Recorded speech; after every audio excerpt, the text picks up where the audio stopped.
نحمده ونصلي على رسوله الكريم اما بعد فاعوذ بالله من الشيطان الرجيم بسم الله الرحمن الرحيم رب اشرح لي صدري ويسر لي امري واحلل عقدة من لساني يفقهوا قولي قالوا اطيرنا بك وبمن معك، وہ کہنے لگے ہم نے تو تم کو اور تمہارے ساتھیوں کو بدشگونی کا نشان پایا۔ حضرت ابو ہریرہ رضی اللہ تعالیٰ عنہ سے روایت ہے کہ رسول اللہ صلی اللہ علیہ وسلم نے فرمایا، جو شخص کسی کاہن کے پاس آیا اور جو کچھ کاہن نے بتایا اس کی تصدیق کی، یعنی اس کو سچ مان لیا، تو گویا محمد صلی اللہ علیہ وسلم پر جو کچھ نازل ہوا اس سے اس نے انکار کر دیا، پھر ایمان گیا نا پھر تو۔ یہ ابو داؤد کی روایت ہے۔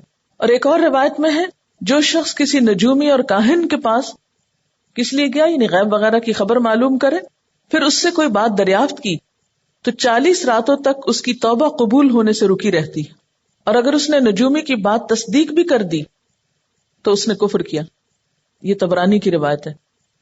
اس حدیث سے کیا پتہ چلتا ہے کہ جانا بھی جرم ہے، پوچھنا بھی جرم ہے، اور پوچھ کے پھر استغفر اللہ اس پر یقین کر لینا کفر کے برابر ہے۔ کتنا عام ہے یہ مرض ہمارے معاشرے میں، کتنا عام، چھوٹی چھوٹی پریشانیوں پہ ایک تو ہر شخص کو بلا وجہ ایک شک رہتا ہے، ذرا سی کسی پہ بیماری آئے، ذرا سی کسی پہ تکلیف آئے تو فوراً ہم کیا کہتے ہیں، کوئی اثر ہے، کیونکہ بے صبری کرتے ہیں نا، اصل سبب تک نہیں پہنچتے۔ یعنی اس کا یہ مطلب نہیں کہ اثر نہیں ہوتا، بعض کیسز میں ہوتا ہے، لیکن ہر چیز میں اثر ہی تھوڑی ہوتا ہے۔ تو پہلی بات تو یہ ہے کہ اگر کوئی آپ کو آ کے کہے تو کسی کی باتوں میں آنا نہیں چاہیے، اور اگر کوئی کہے ذرا اپنی قمیض دے دو، میں فلاں سے آنے سے پوچھواتی ہوں آپ کو کیا ہے، آپ کی مرض پتہ چل جائے گی، تو ہرگز نہ دیں۔ اور اسی طرح کوئی کہے آئیں چلیں وہاں آپ کو لے کے جاتے ہیں، وہ بہت فلاں عقل مند ہے یا بزرگ ہے، وہ آپ کو شکل دیکھ کے ہی بتا دے گا آپ کو کیا ہے، تو ایسی جگہوں پر بھی نہ جائیں، کیونکہ ایمان کے جانے کی باتیں، ایمان کے جانے کی، کسی کو غیب کا علم نہیں ہے۔ ہاں ڈاکٹر کے پاس جائیں، اپنا اسکریننگ کرائیں، ٹیسٹ کرائیں، جو بھی کرانا ہے، مشینوں کے ذریعے کسی چیز کے بارے میں معلوم کرنے میں حرج نہیں ہے، کیونکہ وہ تو ایک سبب ہے نا، مشین بتا رہی ہے، اس کی کیلکولیشن میں کمی بیشی ہو سکتی ہے، غلطی ہو سکتی ہے، لیکن وہ غیب کا علم نہیں دے رہی ہے آپ کو۔ جس سے تھرمو میٹر لگا کے آپ بخار چیک کرتے ہیں، وہ آپ کو بتا دیتا ہے کہ اتنی ڈگری بخار ہے آپ کو، تو اس میں کوئی غیب کا علم معلوم نہیں کرنا کہ اس نے آپ کو غیب بتا دیا، وہ تو ایک مشین بتا رہی ہے آپ کو، جس طرح ویٹ مشین پہ کھڑے ہو جائیں تو آپ کا وزن بتا دے گی، تو وہ غیب کا علم نہیں دے رہی۔ لیکن سبب کے بغیر کسی شخص کا یہ دعویٰ کرنا کہ میرے پاس کوئی خاص علم ہے اور مجھے الہام ہوتا ہے یا مجھے کوئی غیب سے ایسی خبریں آتی ہیں، تو یہ بات جو ہے درست نہیں، اور انسان کے ایمان پہ سخت زد پڑتی ہے اس سے۔ اچھا، اسی طرح بعض اوقات یہ بھی ہوتا ہے کہ کسی شخص کی چوری ہو جاتی ہے تو کسی امام مسجد سے ایک خاص انداز اور خاص طریقے سے قرآن کریم سے یا کسی اور کتاب سے فال نکلوائی جاتی، اور پھر جو کچھ وہ فرماتے ہیں اس پہ پورا یقین کر لیا جاتا ہے، یہ بالکل صحیح کہا انہوں نے، اور پھر آنکھیں بند کر کے ان کی بات کو مان کے، اور جس شخص کے بارے میں وہ کوئی انڈیکیشن دے اس کو یقین سے مجرم مان لیا جاتا ہے، چور سمجھ لیا جاتا ہے۔ تو ایسی صورت میں ایک تو یہ قرآن پاک کی توہین ہے۔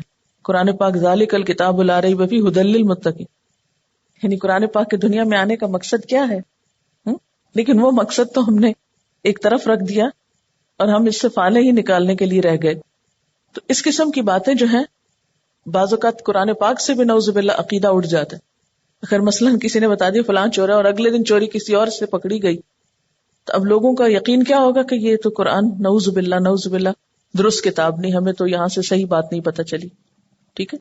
اسی طرح سٹارز اینڈ ہاروسکوپس اور یہ تمام چیزیں بھی اسی میں آتی۔ ایکچولی ہمارے اندر ایک تجسس تو ہے غیب کو جاننے کا، تو وہ غیب جو اللہ نے اپنی کتاب میں بتا دیا، جنت کے بارے میں، دوزخ کے بارے میں، آخرت کے بارے میں، کچھ پچھلی اقوام کے بارے میں ایسی اخبار جو کہ بالکل سچی ہیں اور کوئی اور دنیا میں ذریعہ ہی نہیں ان کو جاننے کا، وہ سب تو موجود ہے۔ قرآن ہم پڑھتے نہیں، اس حص کی سیٹسفیکشن کہیں ہوتی نہیں، تو پھر فیک چیزوں کے پیچھے دوڑتے ہیں۔ چلیے آگے چلتے ہیں۔ قالو، انہوں نے کہا، کئی ہزار سال پہلے کے انسان نے کہا، اطیرنا بک، ہم آپ کو اپنے لیے منحوس سمجھتے ہیں، وبمن معک، اور جو بھی آپ کے ساتھ ہیں، سارے ایمان والے، سب کو دھر لیا، سارے ہی منحوس ہیں، کیونکہ جب سے یہ فرقہ وجود میں آیا ہے یا یہ جو گروہ پھوٹا ہے، ہم پہ مصیبتیں ہی آ رہی ہیں. اچھے بھلے ہم امن امان سے رہ رہے تھے، جب سے اس شخص نے نبوت کا ڈھونگ رچایا ہے، ان کے الفاظ ہیں، میرے نہیں، اس وقت سے ہم پر کوئی نہ کوئی افتاد ٹوٹ پڑتی ہے. پہلے تو ہم سب ایک ہی قوم تھے، اب ہم میں پھوٹ پڑ گئی، زندگی اجیرن ہو گئی. یہ سب اس شخص کی نحوست ہے، نعوذ باللہ. اور آپ کو معلوم ہے کہ یہی اعتراض اہل مکہ کو آپ صلی اللہ علیہ وسلم پر بھی تھا کہ جب سے وہ تشریف لائے ہیں تو قوم جو ہے اس میں پھوٹ پڑ گئی، امن چین رخصت ہو گیا. قال طائرکم عند اللہ، صالح علیہ السلام نے کتنا عمدہ جواب دیا، تمہارا شگون تو اللہ کے ہاتھ میں ہے. طائر یہاں قسمت اور نصیبے کے معنوں میں، یعنی اہل ایمان نحوست کا سبب نہیں جیسا تم سمجھ رہے ہو، اس کا اصل سبب اللہ ہی کے پاس ہے، تقدیر اللہ کے ہاتھ میں ہے.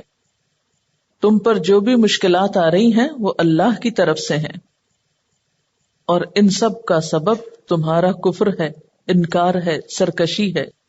بل انتم قوم تفتنون، یہ جو مشکلات تم پہ آ رہی ہیں دراصل تمہارا امتحان لینے کو ہیں، تمہیں آزمایا جا رہا ہے، تمہیں جگایا جا رہا ہے، غفلت سے بیدار کیا جا رہا ہے، یا پھر یہ کہ تم سے یہ دیکھا جا رہا ہے کہ تم حق کا ساتھ دیتے ہو یا باطل کی طرف جھک جاتے ہو. بل انتم قوم تفتنون، یہ نحوست کی باتیں نہیں، نبی کی آمد نحوست کا سبب نہیں، بلکہ تم امتحان میں پڑ گئے ہو. اور اسی طرح نبی کی آمد کے بعد کسی قوم کو غلط کام پر مزید مہلت کا ملنا، ڈھیل مل جانا، یہ بھی ایک آزمائش تھی، یعنی تمہیں آزمایا جا رہا ہے. وَكَانَ فِي الْمَدِينَةِ 9 رَهْطٍ، اور شہر میں 9 جتھے تھے یا 9 سرغنے تھے. یہاں رہط کا لفظ استعمال ہوا ہے جس کا ایک معنی تو گروہ کیا جاتا ہے، اور گروہ وہ جس کی تعداد 3 سے 10 تک ہو اور اس میں کوئی عورت شامل نہ ہو. ایک ہی خاندان کے لوگوں کی مختصر سی جماعت کے لیے بھی یہ لفظ بولا جاتا ہے جن کی تعداد 10 سے کم ہو. اسی طرح اس گروہ کا جو سردار ہوتا ہے اس کو بھی راہت بولتے ہیں، اور یہ لفظ عموماً برے معنوں میں استعمال ہوتا ہے. اسے عام طور پہ ہم کہتے ہیں نا اوباش، سرغنہ. وَكَانَ فِي الْمَدِينَةِ، اور یہاں المدینہ سے مراد کیا ہے؟ ہجر، کیونکہ قوم سمود ہجر میں تھی نا، اس پر ایک سورت کا نام بھی ہے، اور یہ مکہ سے شام جاتے ہوئے راستے میں پڑتی تھی. تو اس شہر میں 9 گروہ تھے یا پھر ان کے 9 لیڈرز تھے، جن میں سب سے بدبخت قدار تھا جس نے اونٹنی کی کونچیں کاٹ ڈالی تھی. ان کا کام کیا تھا؟ یفسدون فی الارض ولا یصلحون، فساد پھیلاتے تھے اور اصلاح نہ کرتے تھے. یہ قوم صالح علیہ السلام کی بستی کے بڑے یعنی ہجر کے بڑے لوگ فساد میں آگے آگے تھے اور کوئی اصلاح کا کام نہ کرتے. قالو، انہوں نے کہا، کنہوں نے؟ ان جتھوں نے یا جتھے والوں نے، تقاسموا باللہ، قسمیں کھاؤ اللہ کے نام کی. کیا قسمیں کھاؤ؟ لنبیتنہ واہلہ. نبیتن بات یبیت سے ہے، بے یتے اس کا روٹ ہے، بیت گھر کو کہتے ہیں، اور بیتا رات کے وقت سازشیں کرنا یا رات میں دشمن پر داؤ کرنا، بے خبری میں چھاپا مارنا جسے شبخون مارنا بھی کہتے ہیں، سوتے دشمن پہ حملہ کرنا. لنبیتنہ یعنی رات کو جب صالح علیہ السلام سو رہے ہوں گے اور ان کے گھر والے، تو اس وقت ہم ان پہ حملہ کریں گے، اس بات کی قسم کھاؤ. وَأَهْلَهُ، اس پر بھی حملہ آور ہوں گے، اس کے گھر والوں پہ بھی ہوں گے. ثُمَّ لَنَقُولَنَّ لِوَلِيِّهِ، پھر ہم کہہ دیں گے اس کے ولی کو، مَا شَهِدْنَا، ہم نے تو دیکھا ہی نہیں، مَهْلِكَ أَهْلِهِ، اس کے خاندان کی ہلاکت کو، وَإِنَّا لَصَادِقُونَ، اور ہم تو بالکل سچے لوگ ہیں۔ بنیادی طور پر اس آیت سے یہ پتہ چل رہا ہے کہ ان 9 جتھوں نے یا ان گروہوں نے مل کر صالح علیہ السلام کو ٹھکانے لگانے کے لیے ایک سازش کی، ایک سکیم بنائی، اور یہ ویسی ہی تھی جیسی سکیم اہل مکہ نے آپ صلی اللہ علیہ وسلم کو ختم کرنے کے لیے بنائی تھی۔ اسکیم کیا تھی کہ آپس میں مل بیٹھے، ایک دوسرے سے قسمیں کھائی، تقاسموا، ایک دوسرے سے قسمیں کھائی، یعنی آپس میں سازش کی کہ ہم سب مل کر حضرت صالح علیہ السلام اور آپ کے گھر والوں کو راتوں رات مار ڈالیں گے، اور پھر ہم جھوٹ بول دیں گے کہ ہم کو تو پتہ ہی نہیں کون مار گیا۔ اب قریش مکہ نے بھی جب آپ کے قتل کا منصوبہ تیار کیا تھا تو اسی قسم کی باتیں کی تھی۔ ان میں اور ان میں یہ فرق تھا کہ انہوں نے کہا رات کو بے خبری میں ماریں گے، اور انہوں نے کیا کہا تھا کہ بس اکٹھے مل کے ماریں گے تاکہ جب دیت کا مطالبہ ہو تو سب پر تقسیم ہو جائے اور کوئی ایک شخص نہ پھنسے۔ اور ساتھ ہی انہوں نے کیا کہا کہ ہم اس جرم کو مانیں گے بھی نہیں، جرم کا اعتراف ہی نہیں کریں گے۔ اب آپ دیکھیں کہ اتنے سارے ہیں، 9 جتھے ہیں، ایک کثیر تعداد ہے لوگوں کی، ایک دوسرے کے ساتھ قسمیں کھا کے وعدے کر رہے ہیں، اور اس کے مقابلے میں صالح علیہ السلام مختصر سے لوگوں کے ساتھ ہیں۔ اس سے کیا بات سامنے آتی ہے کہ اہل ایمان خواہ تعداد میں کم ہی کیوں نہ ہو، ان کا اپنا ایک وزن ہوتا ہے ایمان کا، ان کا ایک روب ہوتا ہے۔ ان کے دشمن اور مخالف کثیر تعداد میں ہونے کے باوجود بھی خوفزدہ رہتے ہیں، حالانکہ پیغمبر کا ایمان اور ان کے چند ساتھیوں کا ایمان تو بہت بڑا ہوتا ہے۔ آج بھی گئے گزرے دور میں بھی بہرحال ایمانی طور پر یا ایمان کے اعتبار سے مسلمان جو ہیں وہ دوسروں کے لیے خوف کا سبب ہے۔ اور یہاں یہ بھی آپ دیکھیں، ملاحظہ کریں کہ وہ صالح علیہ السلام کو کھلم کھلا قتل کرنے سے ڈر رہے تھے، اور بزدلوں کی طرح قتل کر کے جھوٹ بولنے پہ بھی قسمیں کھا رہے تھے کہ اعتراف نہیں کریں گے ہم۔ اب یہ واقعہ آپ صلی اللہ علیہ وسلم کو کیوں سنایا جا رہا ہے کہ یہ اہل مکہ آپ کے خلاف بھی ایسی سازش کر رہے ہیں یا کریں گے، لیکن جس طرح اللہ تعالیٰ نے صالح علیہ السلام اور ان کی ساتھیوں کی مدد کی، ان کی حفاظت کی، اللہ تعالیٰ آپ کی بھی اسی طرح حفاظت فرمائے گا، اور آپ کے دشمن آپ کو کچھ نہیں بگاڑ سکیں گے۔ اور یہاں پر جو ولی کا لفظ ہے، اس سے کیا مراد ہے؟ کون تھا حضرت صالح علیہ السلام کا ولی؟ اس کے بارے میں قرآن پاک میں تو نہیں پتہ چلتا، لیکن یہ اندازہ کیا گیا کہ ہو سکتا ہے کہ وہ آپ ہی کے خاندان کا کوئی شخص ہو جس کا ان لوگوں کو ڈر تھا، کیونکہ قبائلی نظام میں رشتہ داری اور خاندانی روایات کا بہت پاس رکھا جاتا ہے، خواہ نظریات مختلف ہی کیوں نہ ہو۔ اور یہ بھی ہو سکتا ہے کہ وہ شخص مسلمان ہی ہو، خاندان کا نہ ہو، ویسے کوئی مسلمان ہو، اور اس نے آپ کی کفالت کر رکھی ہو اور آپ کو اپنی حفاظت میں لے رکھا ہو۔ کیونکہ آپ کو معلوم ہے نا کہ آپ صلی اللہ علیہ وسلم بھی جب تک حضرت ابو طالب زندہ تھے ان کی کفالت میں تھے، وہ آپ کی حفاظت کے ذمہ دار تھے۔ ان کے بعد پھر عدی بن مطعم نے جب طائف سے واپسی پہ آپ تشریف لائے تھے تو اپنی حفاظت میں مکہ میں داخل کیا تھا، کیونکہ وہاں کا نظام ہی ایسا تھا کہ کوئی شخص تنہا نہیں رہ سکتا۔ ایک دوسرے کے ساتھ جو حلیفانہ تعلقات ہوتے ہیں وہ بھی اسی وجہ سے ہوتے ہیں۔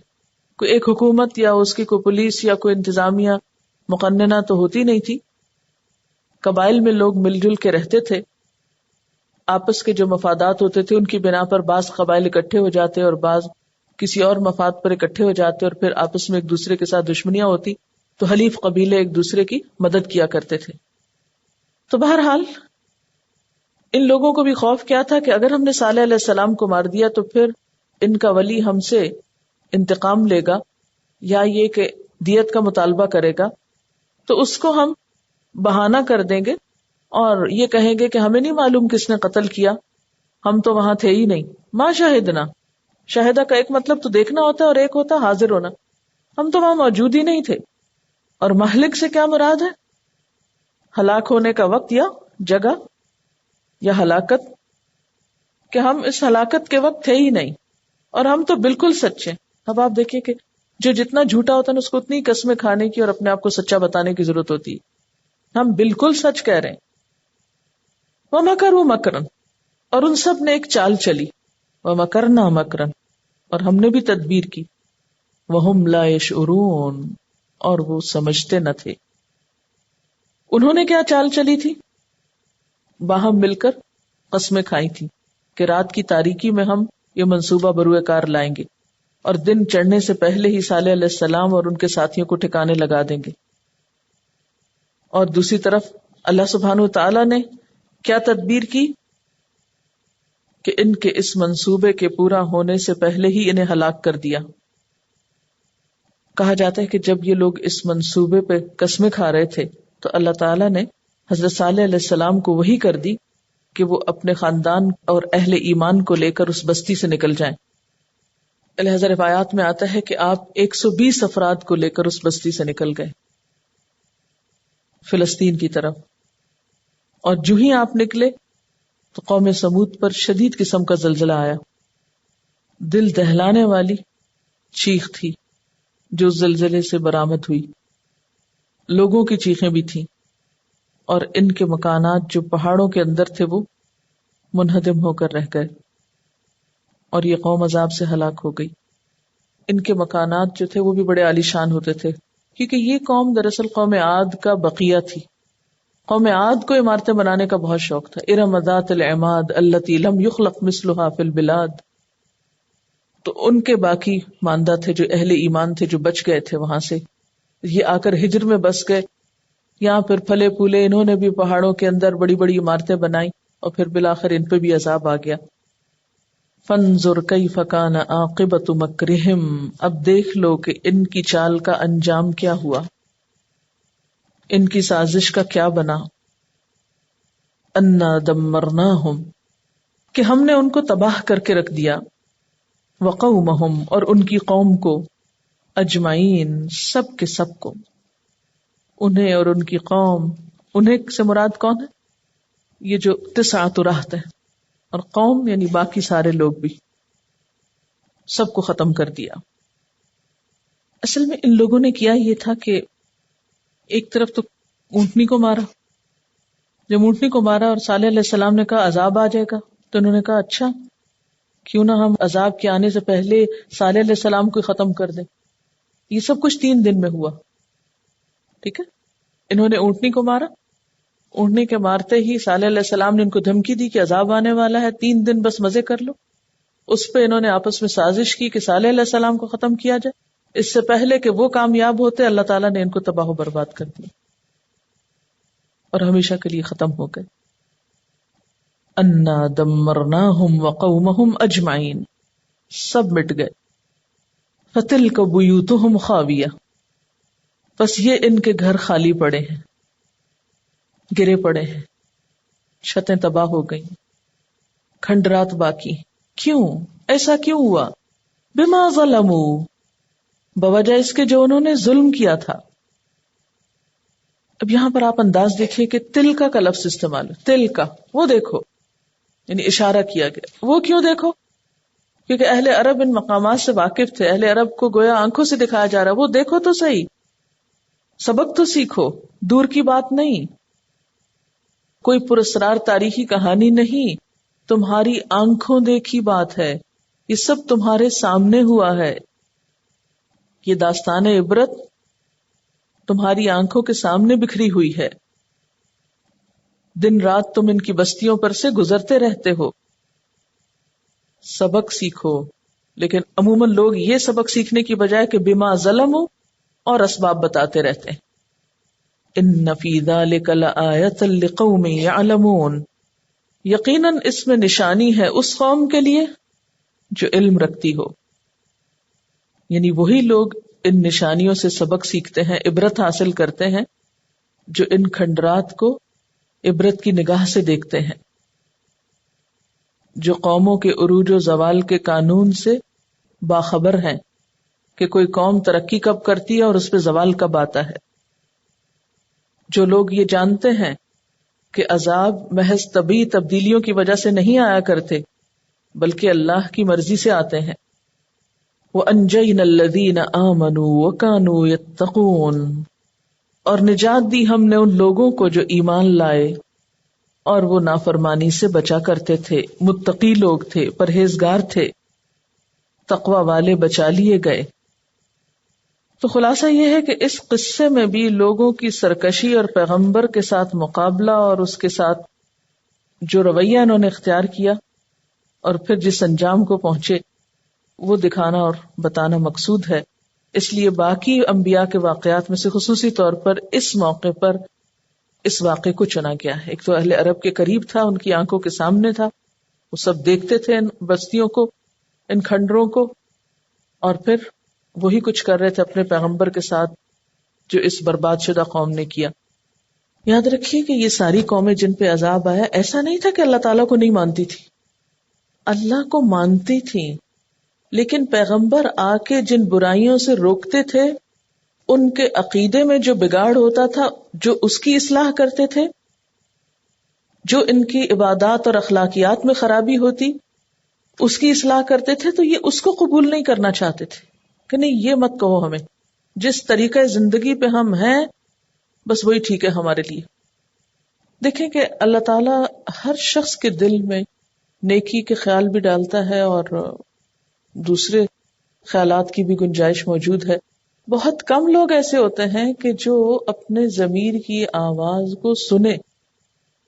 ضمیر ہم میں سے ہر ایک کو جھنجھوڑتا ہے، لیکن بہت سے لوگ انا پرستی کا شکار ہو کر غلطی سے رجوع نہیں کرتے، پلٹتے نہیں، اور یہی تو سرکشی ہوتی، یہی تو لے ڈوبتی ہے پھر انسان کو۔ وَلُوطًا إِذْ قَالَ لِقَوْمِهِ أَتَأْتُونَ الْفَاحِشَةَ وَأَنْتُمْ تُبْصِرُونَ، اور لوط علیہ السلام کو ہم نے بھیجا جب انہوں نے جا کر اپنی قوم سے کہا أَتَأْتُونَ الْفَاحِشَةَ، کیا تم آتے ہو بے حیائی کو، وَأَنْتُمْ تُبْصِرُونَ، اور تم دیکھتے ہو، یا پھر یہ کہ چھپنے کی زحمت بھی گوارا نہیں کرتے، سب کے سامنے کھلے عام یہ فعل کرتے ہو۔ اور یہاں تبصرون کا ایک معنی پھر بصارت قلب ہوگا، یعنی سمجھتے ہو کہ یہ برا کام ہے، کھلی برائی ہے۔ فاحشہ کہتے ہی کھلی برائی کو ہے کہ جان بوجھ کر، سمجھ بوجھ کر تم یہ غلط کام کر رہے ہو۔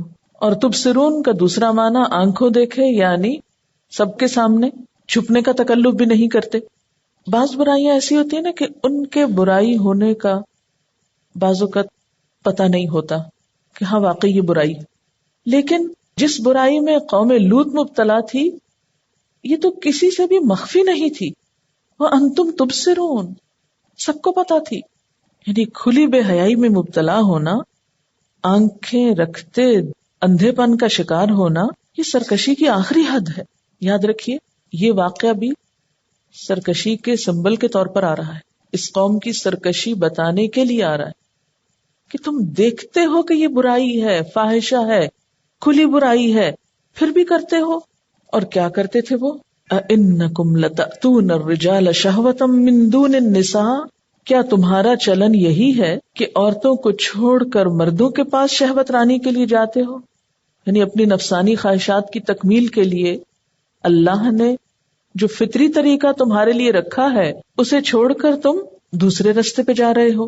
یہاں پر اِنَّكُمْ کا لفظ ہے جو ایک سوال بھی ہے، استفہام بھی ہے، لیکن یہ سوال کچھ جاننے کے لیے نہیں ہے بلکہ تعجب اور حیرت کے اظہار کے لیے ہے، یا پھر کراہت کے اظہار کے لیے ہے۔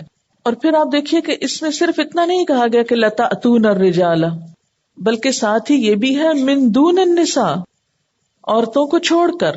یعنی یا تو یہ نا کہ عورتیں ہیں ہی نہیں، عورتیں موجود ہیں، ان کا بھی حق مارتے ہو اور پھر غلط رستہ اختیار کرتے ہو۔ یوں لگتا ہے کہ تمہاری تو فطرت ہی مسخ ہو کر رہ گئی ہے۔ بل انتم قوم تجہلون، بلکہ تم ایسی قوم ہو، وہ لوگ ہو جو سخت جہالت کا کام کرتے ہو، یا دوسرے معنوں میں تم اس جرم کی شناعت یا برائی سے بے خبر ہو کہ کتنا بڑا جرم ہے، یا یہ کہ تم اس کی سزا سے بے خبر ہو۔ تجہلون جہالت کے لیے نا، یعنی جہالت برت رہے ہو یا جہالت رکھتے ہو کس کس چیز سے کہ یہ کتنی بڑی برائی ہے، یا یہ کہ اس کا انجام کتنا برا ہے، دنیا میں بھی اور آخرت میں بھی۔ دنیا میں کیا انجام ہو سکتا ہے اس کا؟ کہ کچھ ہی سالوں کے بعد ان کی نسل ختم ہو جائے، کیونکہ انہوں نے جو طریقہ اختیار کر رکھا تھا یہ تو نسلوں کی ہلاکت کا طریقہ تھا.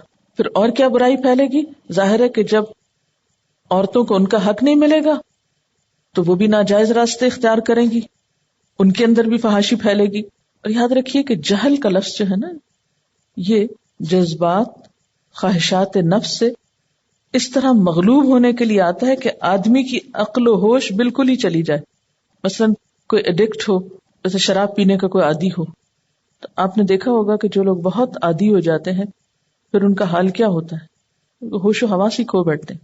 برائی میں حد پار کرنے کو دراصل ظاہر کیا جا رہا ہے. یہ سارا جو کلام کا انداز ہے یہ دراصل کیا بتا رہا ہے کہ یہ قوم مسرف تھی، سرکش تھی، حد سے بڑی ہوئی تھی، اپنے جذبات سے ایسی مغلوب تھی کہ ان کے تو ہوش مارے گئے، ان کی تو مت ماری گئی تھی کہ آنکھوں دیکھتے ایسی برائی کا شکار تھی. اتنا کچھ سمجھانے کے باوجود قوم کا جواب کیا تھا؟ فما کان جواب قومہ، تو نہ تھا جواب اس کی قوم کا، الا مگر، ان قالوا انہوں نے کہا، اخرجوا آل لوط من قریتکم، آل لوط کو اپنی بستی سے نکال دو. یعنی قوم لوط علیہ السلام کو ملک بدر کرنا چاہتی تھی. جرم کیا تھا کہ یہ ہمیں اس غلاظت سے نکالنا چاہتے، ہمیں نقصان سے بچانا چاہتے. یعنی اپنی اس بے حیائی اور برائی اور گناہ کے حق میں کوئی دلیل تو وہ نہیں لائے تھے، دلیل تھی بھی نہیں، اس لیے کہ آنکھوں دیکھتے برائی کر رہے تھے، سمجھتے تھے کہ یہ درست نہیں ہے اور یہ راستہ ہلاکت کی طرف لے جانے والا ہے، پھر بھی کیے چلے جا رہے تھے. تو دلیل تو نہیں تھی ان کے پاس اپنے دفاع کے لیے، اس لیے انہوں نے کیا کہا کہ الٹا نصیحت کرنے والے کا ہی منہ بند کر دو. وہی سرکشی والا معاملہ جو قوم سمود کے اندر تھا. انہوں نے اپنی قوم کو ورغلایا اور کیا کہا، اخرجو، نکال دو سارے مل کے، انہم اناس یتطہرون، ان کا قصور کیا ہے کہ یہ بڑے نیک پاک بنتے ہیں. یہ بطور طنز تھا، مذاق اڑاتے ہوئے کہہ رہے تھے. یعنی بجائے اس کے کہ لوط علیہ السلام کی نصیحت پر وہ اپنی اصلاح کرتے، وہ اونچے ہتھ کنڈوں پہ اتر آئے، سمجھانے والوں کا مذاق اڑانے لگے کہ انہم اناس یتطہرون، بڑے پارسا بنتے ہیں، بڑے نیک بنتے ہیں، اپنے آپ کو بڑی چیز سمجھتے. تو کبھی ایسا بھی ہوتا ہے کہ سمجھانے والا، نیکی کی طرف بلانے والا، خیر کی دعوت دینے والا مجرم بن جاتا ہے لوگوں کی نگاہوں کہ چھوڑو اس کی بات، یہ تو خود کو بڑی چیز سمجھتا ہے. یعنی باقی سب کو چھوڑ کر اس انداز سے پیچھے پڑ جاتے ہیں.